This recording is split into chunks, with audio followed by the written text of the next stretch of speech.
Hello, everybody, and welcome back to another episode of Tribal Talk presented by Baptist Health and Baptist Ortho. Now, I'm Mitch Petrie, and we've got an exciting episode lined up for you here today. Got a couple of really impressive folks joining us. First, Trey Jones, the newest signee of the Montreal Alouettes, graduated from Wetumpka in the class of 2019, played collegiately at Central Michigan, and then finished up his career at Texas A&M. Had a lot of insight to share with us. And then, of course, we will have Coach Russ Brooks join us and preview this upcoming baseball season, just a couple of weeks away from opening day, and excited to see what he has to say about this team this season. Whether it's an everyday sprain, strain, fracture, or sports injury that doesn't require a trip to the ER, Baptist Ortho now offers urgent orthopedic injury care with walk-in convenience 6 days a week. Check them out online at baptisthealth.org. When we come back, we'll be joined by Trey Jones, the newest member of the Montreal Alouettes.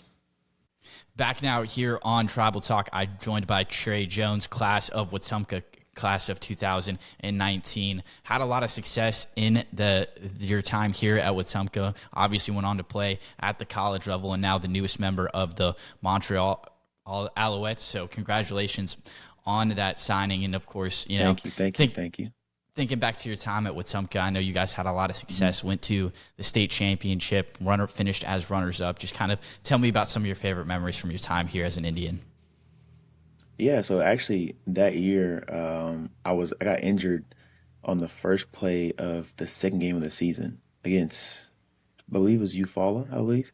But I started off that season pretty good. I played corner. I had an interception against Prattville the first game of the year that year, and I think really jump started us, just give us that confidence in that game to just finish that game and start off with a win. But I didn't finish the rest of the season that year because I tore my ACL. So, I mean, that really hurt me personally, not being able to play out there with my brothers and, play through the season and then make it to the state championship game and not be able to play there when I feel like I could have possibly made a difference and help us win that game. But, I mean, just coming up short there, that really hurt, even though I didn't play. And then our senior year, when we played that year, had a good year, made it all the way to the semis and lost in a heartbreak game against Saraland. Not being able to go all the way, I think that really hurt too. That definitely hurt. But I mean, overall, growing up in Wetumpka, I had a good time. It was fun playing under Coach Perry. He was a great coach. The camaraderie that we had as a team, my class and the class above me and the class below me, we all kind of grew up together playing ball, like city league ball, middle school ball. We all played together like our whole lives. So just the chemistry that we had, it was a good chemistry. Everybody just played together, and we were just a good team of guys that knew what had to get done to, make those things happen. Well, and you mentioned about playing for Coach Perry. He's one of the great coaches here at Wetumpka. Was here for quite a long time. What was it like playing for him? It was really fun playing for him. I know he ran a great program. Things were strict. He did run a really strict program, but we all saw the vision of what he was trying to do, and we all bought in, and it all paid off in the end, getting us to that state championship. Even though we didn't finish the job, a lot of teams don't get there, and to say that we got there, it's still an accomplishment, even though we didn't finish. And then Coach Perry also brought in some great coaches up under him. Coach Johnson, Coach Brooks, Coach Knight was the DB coach when I was there. Coach Bell was the offensive line coach. Coach Raymond, the running back coach. All those guys. He had great guys up under him who helped him, and because one coach just can't do the whole job. It takes a whole staff. So I think he built a great program full of players. Then he brought in great coaches to help bring everything together. Is there any one game in particular from your time here at Wetumpka that you really remember that really sticks out to you? You think back to your time here and you're like, man, that was a fun game, or something sticks out to you particularly? Any one game? Yeah, I was thinking of maybe like the Fog Bowl. I know that was kind of a crazy experience over there at Hohenberg Field. Yeah, that game was crazy. Like I said, I didn't play my junior year. I got hurt in the second game of the season, so I didn't play that game. But just being on the sideline for that game was crazy because going into halftime, There was no fog. It was just a regular Friday night game. Then we come out after halftime and you could barely see 15 yards in front of you. So it was like we were all like, "What's going on?" Like nobody can see. We can barely see. There's fog everywhere, and it's heavy fog. It's not just a light fog; it's heavy fog. So I mean, yeah, that was a crazy game. Um, I'd say one game for me my senior year that I remember is the game where we played Prattville at Prattville. Because I think going into that game, we knew a lot of the guys that played at Prattville, so there was a lot of bickering going back and forth between us on social media and just because we knew those guys and we went there and kicked their butt basically at their home field. So I think that was a memorable game for me. Yeah, One that I absolutely. always remember.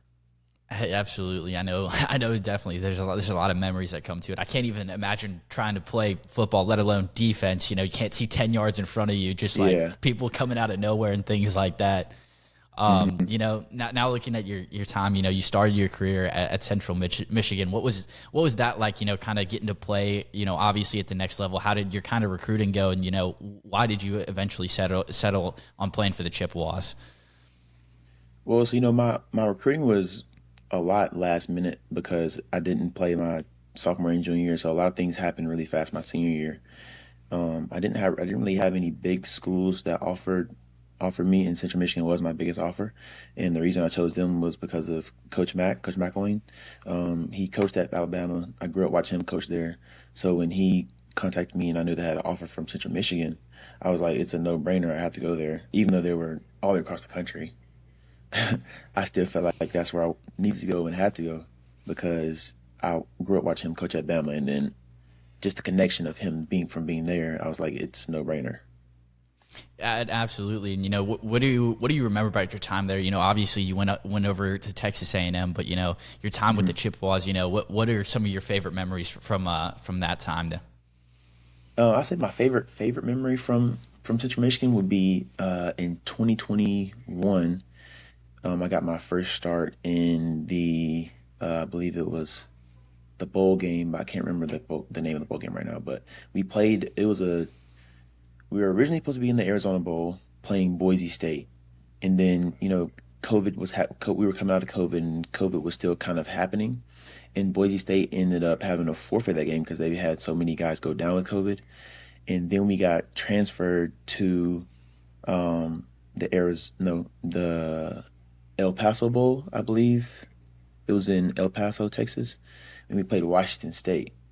And everybody thought we were going to lose that game because Washington State was a Power Five team and we were a Group of Five team and we were coming in and it was supposed to be just a cakewalk for Washington State. And I ended up getting my first start and we also beat Washington State on national TV on CBS on New Year's Eve. So I think that's probably a highlight for me from being at Central Michigan because it was my first start and we beat uh, a Power Five team on national TV.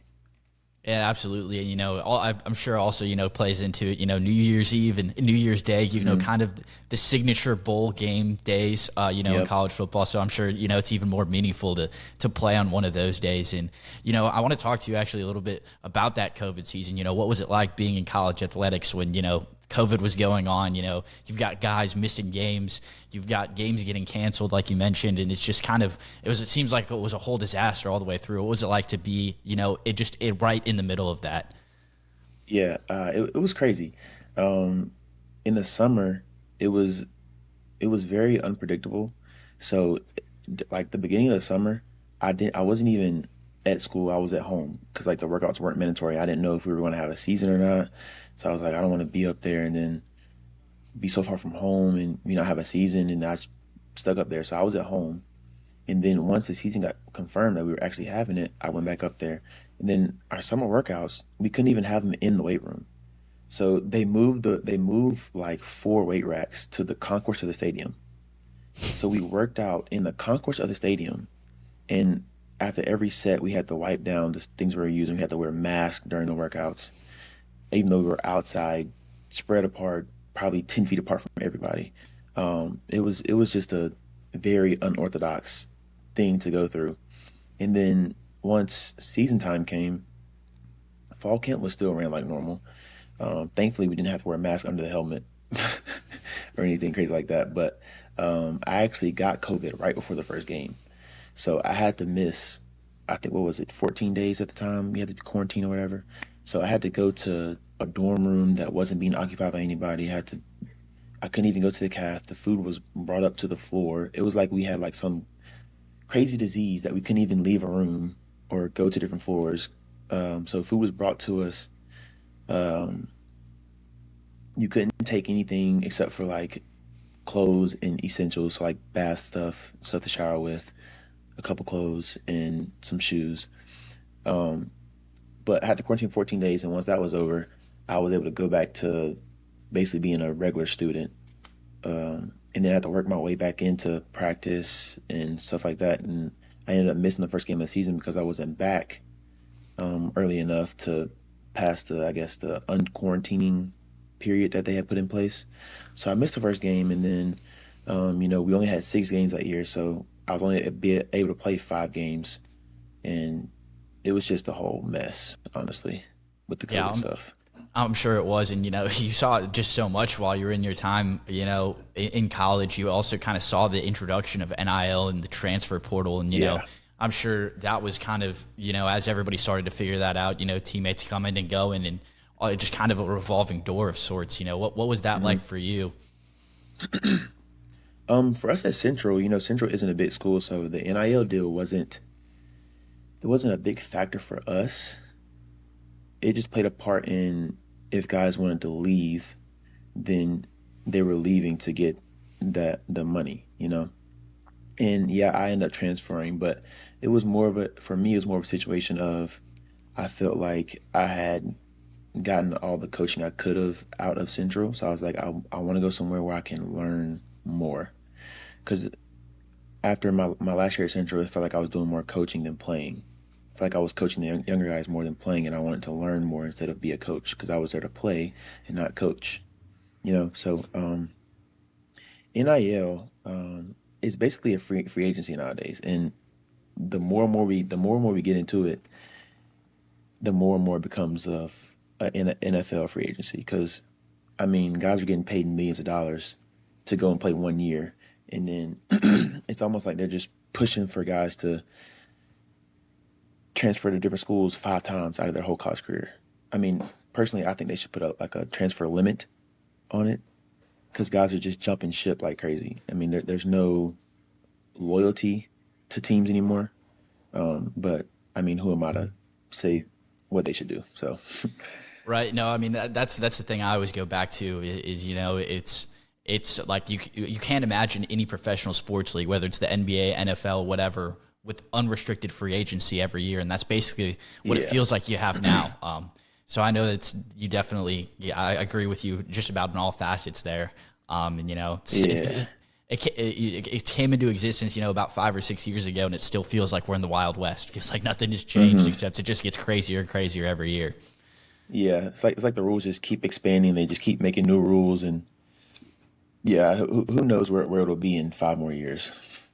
I know. I just keep thinking about when we were growing up, and you look back, and it's like, man, you tell me that now they're telling you they're announcing that somebody signed a contract extension in college sports, and it's just Yes. like, whoa. That's the craziest part. I think this year was the first year that I got on my phone, I opened Instagram, and I think I saw USC. I think they posted, they said, so and so has re-signed. I was like, what?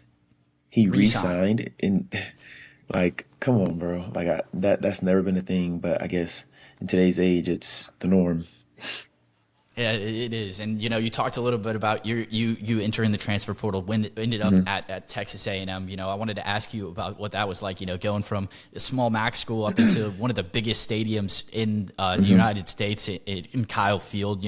How much of a culture shock was that for you, playing in front of just about double as many people as you had? I mean, just Yeah. tell me a little bit about what that experience was like, coming in and becoming a part of the Aggies. Yeah, so entering the portal, it was I think for me entering the portal to me committing to A&M, it was like a 6 day process. So everything happened super fast. Um, I ended up choosing it. My decisions came down to A&M and Georgia. I ended up going with A&M because they just felt more at home. Um, so once I got there, I mean, everything obviously is just bigger. The stadium bigger, players are bigger, coaching staff is bigger, locker rooms bigger, facilities are way bigger. Um, but I mean, just playing in Cal Field, it was kind of like an atmosphere you can't even explain. I mean, you watch it on TV and you kind of understand it, but being there, being on the field, it's you can't explain. You it's totally nothing like I've ever experienced before. Coming from underneath the tunnel, underneath the stands, and coming out to Kanye Power, you just feel the whole stadium just vibrating and rocking around you. It's crazy. Um, the first game of the season, we played Notre Dame a couple years ago. I made some plays, and just hearing the crowd pop once you make that play, it's like no other. I'm sure Like it is. Gets it's the like juices no flowing other. right away. Yeah, yeah, Uh, it does. and I know A&M's got quite a rabid fan base. A lot of people outside hmm referred to as a cult. A lot of traditions at that school. Is hmm there one that kind of sticks out to you that's your favorite tradition that they do? Um, I'll say the one thing that stuck out to me was in the fourth quarter, kind of when the quarter switches, they do the fight song where they kind of wrap your arms around each other and they sway back and forth. If you're looking up, sitting on the sideline, if you're looking up and watching it, it almost looks like the stadium is like moving because everybody's just rocking back and forth. Yeah, it's crazy. Yeah, sawing varsity's horns off.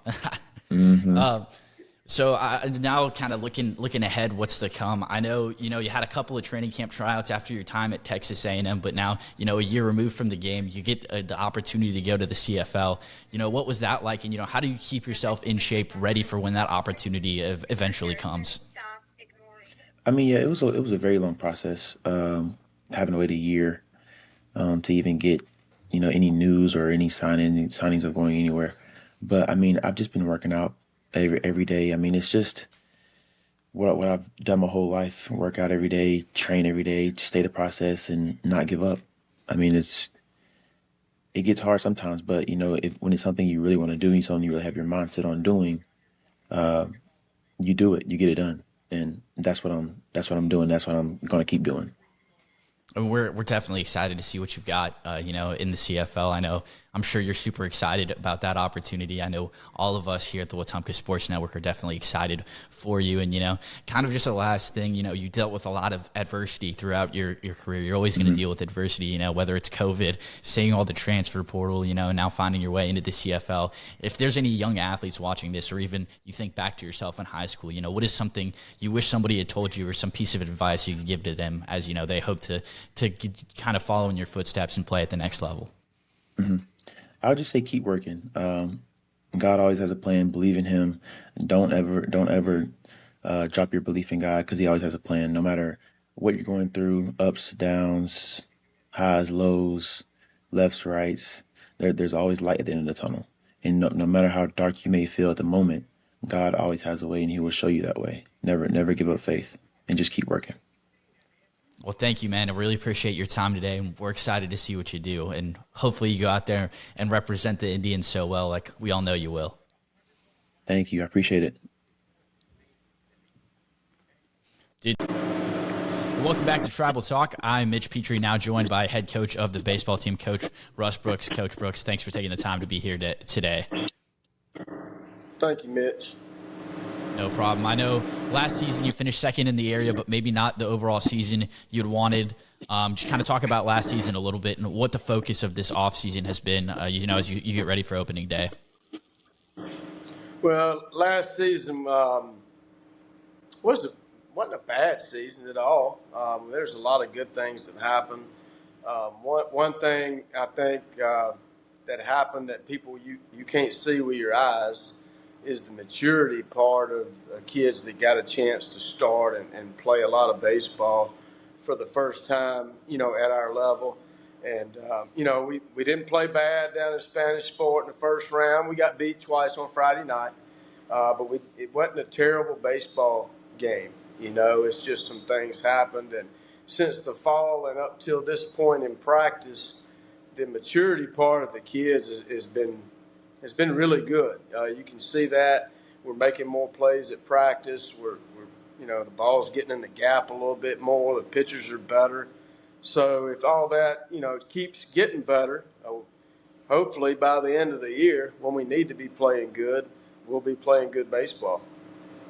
Yeah, absolutely. And as you've kind of started to ramp up off-season practices, I know you guys had that little 2-hour window throughout the fall that the AHSA allows you, but now that you're allowed to get in the full swing of things, what are you guys kind of working on? What's kind of been the focus heading into opening day? Well, for us, the main focus is just trying to create good habits and be able to take those habits to the baseball game and not chase outcomes. I mean, if you don't get 3 hits that night, you don't get 2 hits, it's okay.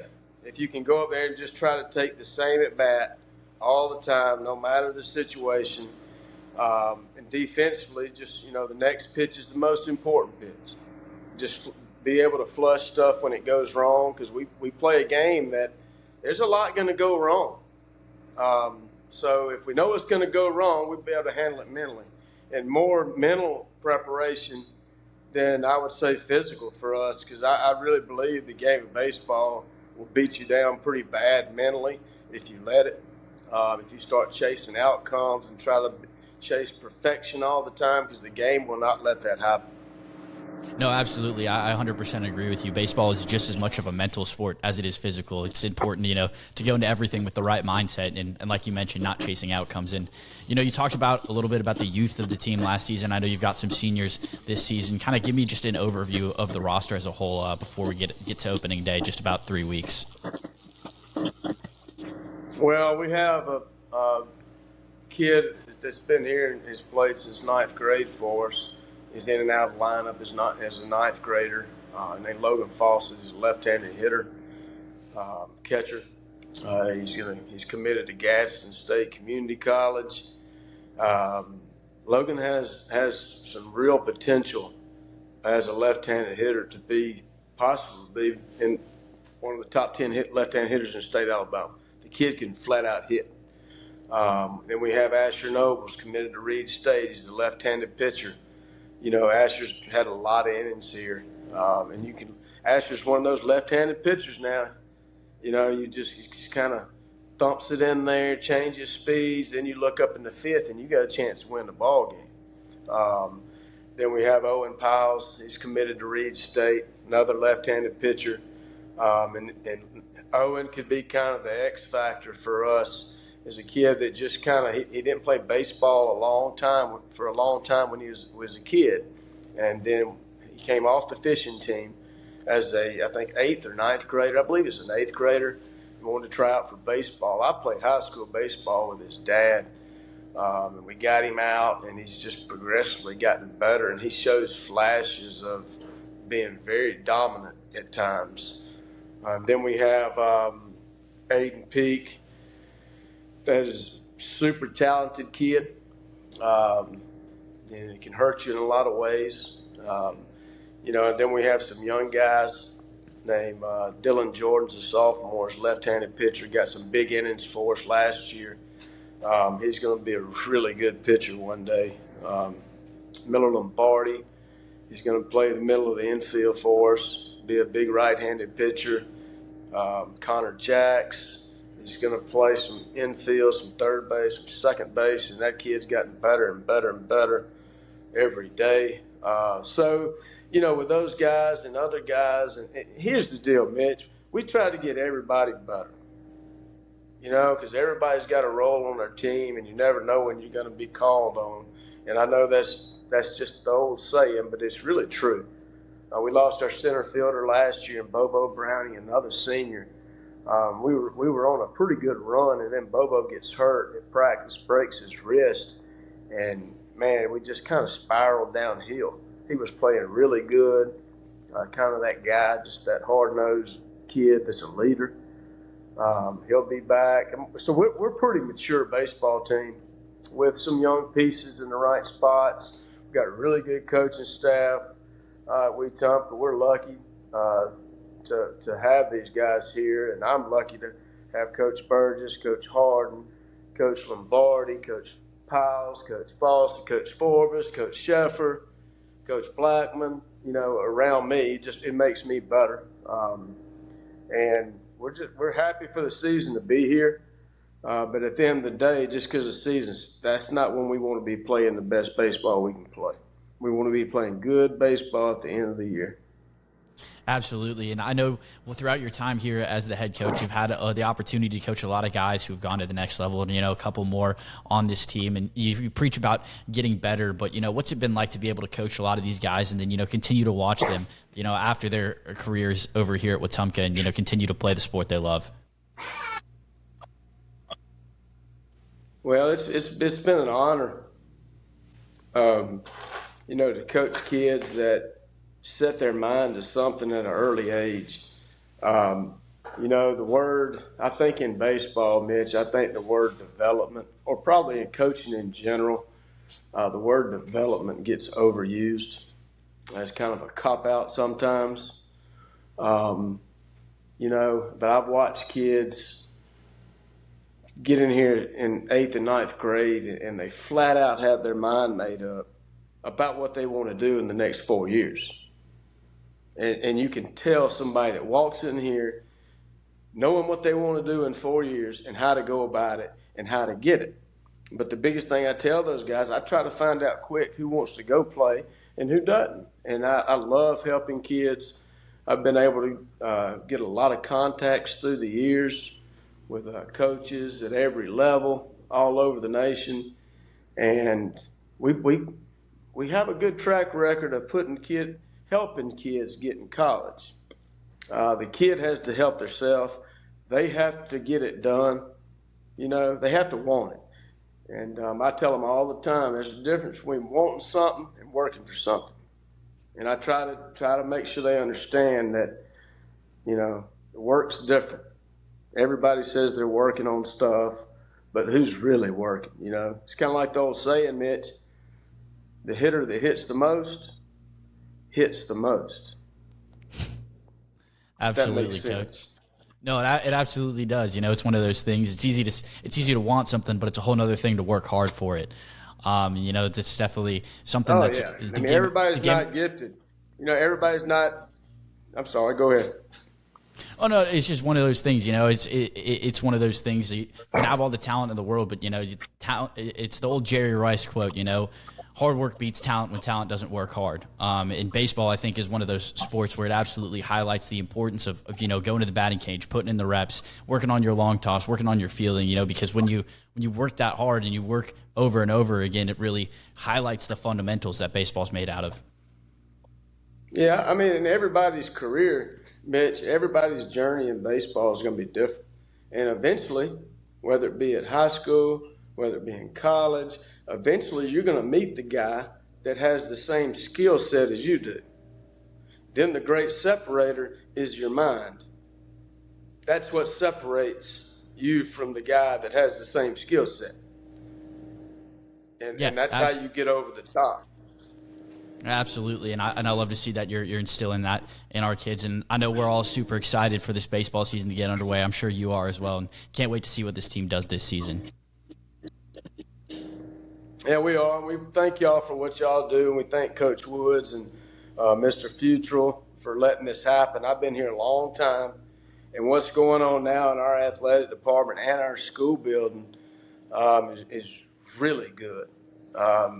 It's just a place where I think everybody should send their kids because there's a lot going on for the youth here and the athletes, the non-athletes. The building is really working for the student athlete and the students. We always love to hear that and appreciate those kind words, Coach. Thanks for coming on today, and excited to get opening day underway here in just a couple of weeks. Hey, thank you. Tell Gavin I said hello. Will do. Well, that'll just about do it for today's episode of Tribal Talk. Had some great guests join us today. Great insight from both Trey and Coach Brooks over from the baseball team. This episode of Tribal Talk is presented by Baptist Health and Baptist Ortho Now. Baptist Ortho Now serves children and adults of all ages with no appointment needed. Located on East Chase Parkway across from Target and open Monday through Saturday from 8 a.m. till 8 p.m. Again, check them out online at baptisthealth.org. Excited to see what we've got coming up next week on Tribal Talk, but that'll be all for today. Once again, I'm Mitch Petrie. Thanks for tuning in.